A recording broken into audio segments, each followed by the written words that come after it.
చేద్దాము, రేగు పళ్ళను పోదాము. రేగు పళ్ళే భోగి పళ్ళు, భోగ భాగ్యములు ఇచ్చే పళ్ళు.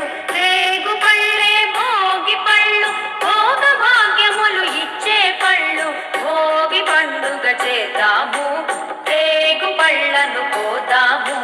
భోగి పండుగ చేద్దాము,